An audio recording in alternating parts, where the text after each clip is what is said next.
Well, hey, what an absolute joy it was to be with you today. I think I'm enjoying this more than you guys. This stuff jazzes me. Seriously, um, anytime I add the Holy Spirit to anything I'm talking about, it gives me life. The Holy Spirit is life-giving. And so when I'm with you guys, when I'm talking about the things of the Spirit, whether it's practical and I'm adding the Holy Spirit in, or it's supernatural and the Holy Spirit's bringing it alive in our hearts, I come alive because the Holy Spirit gives us life. So let's just kind of recap on some of the stuff we learned today. We talked about more presence equals more power, more revelation that I get from the Lord equals more realignment. And when you know your mission, you don't come down. We're all on mission. We're all on point. And it gets redefined and we get a little bit more focused each time.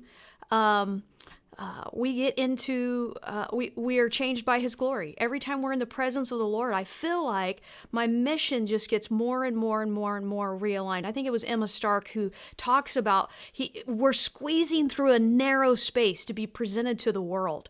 And so as in our young walk with the Lord, he made us palatable so that we would grow in favor with God and men. And now as we get to a place where we have favor with God and men, now he puts his words in our mouth, and we get to burn for Jesus, right, in front of people, and they go, "What is it that you have? Because I want what you have." So we can't come down. Our focus gets clearer. One of the things I learned, because I feel like I'm blind all the time at night, I take off my glasses and I can't see the clock.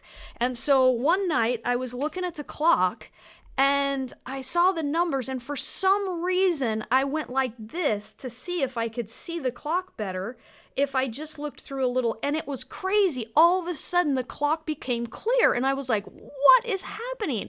I didn't realize that is actually back in the old days before they had binoculars and before they had glasses and all that kind of stuff. When they were in their forts, the leader, as he was looking out to see if the enemy was outside of the gates, he would take a piece of paper and he would just put a pinhole in the piece of paper, and then he would look in the pinhole. What's happening is, and you guys probably know this, is that your vision becomes focused and whatever's in front of you becomes really, really, really clear.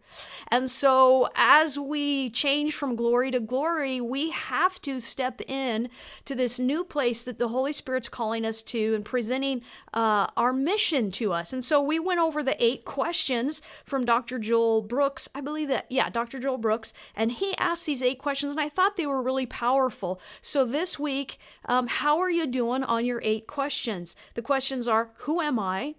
Where am I from? Right? That tells us a lot. I always know that when people call me Charla, that they're from old school. They're from the old days. They're from my growing up years. They've known me a long time because I know where I'm from. And where am I going?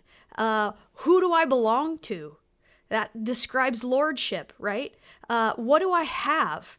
Remember, if I don't know my potential, I'll quit before I should. What do I have? Who am I sent to, or who am I assigned to? Wow, huge question. Why am I here? And the last one is, what do I want? What do I want? He gives us the desires of our heart. As you explore those questions this week and he begins to pinpoint out the focus in your life, we have to continue to do it again and again and again to avoid mission drift. All right, have a great day. I love you guys. Bye-bye.